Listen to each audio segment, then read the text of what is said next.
ఇంట్లో ఉన్న మహిళను గౌరవించడం నేర్చుకో. ఆ తరువాత దేశాన్ని ఉద్ధరించవచ్చు. మీ జీవితంలో ఏదైనా గొప్పది లేదా ఉన్నతమైన దానిని సాధించుకోవాలనుకుంటే త్యాగం చేయడానికి సిద్ధంగా ఉండండి. సమయం వచ్చినప్పుడు అన్నీ మారతాయి.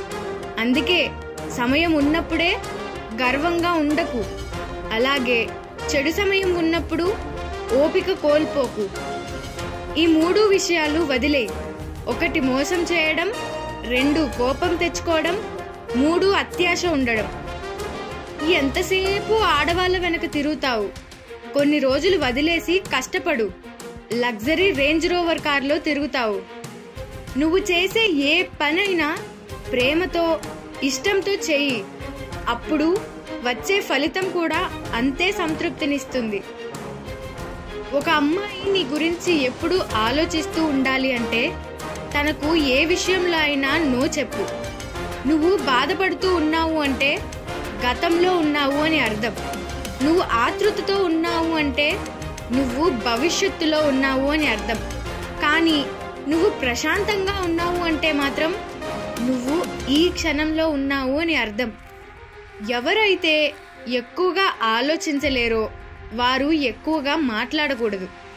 నేను చాలా విషయాలు ఆలోచిస్తాను, చెయ్యాలి అని, కానీ అన్ని ఆలోచనలోనే చచ్చిపోతాయి. ప్రశ్న అడిగేవాడు 1 నిమిషం మాత్రమే మూర్ఖుడవుతాడు.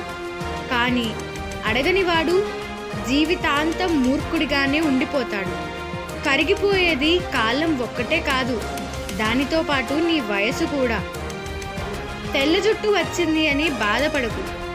నీకు అనుభవం కూడా వచ్చింది అని సంతోషపడు. దేవుడు మనకు ఈ జన్మ ఇచ్చింది మనకి నచ్చినట్టు బ్రతకమని, పక్కవాడి మెప్పు కోసం బ్రతకమని కాదు.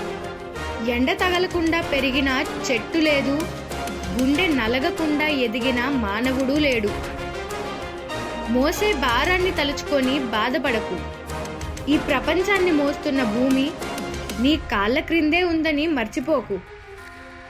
ఇప్పుడు ఉన్న ఈ సమాజంలో సహాయపడే వారి కంటే జాలిపడి తప్పుకునే వారే ఎక్కువ ఉన్నారు. డబ్బు అంటేనే అంకెలు, అంకెలకు అంతమంటూ ఉండదు. నీవు సంతోషాన్ని డబ్బుతో చూడాలంటే దానికి అంతముండదు. మీ చేతిలో ఎంత పడుతుందో అంతే తీసుకోండి. ప్రతి ఒక్కరి జీవితంలో ఒక చిన్న వర్షం తప్పకుండా వస్తుంది. నీకు సలహాలు ఇస్తున్నాడు అంటే వాడు ఎన్ని దెబ్బలు తిని ఉంటాడో జీవితంలో ఒకసారి ఆలోచించు.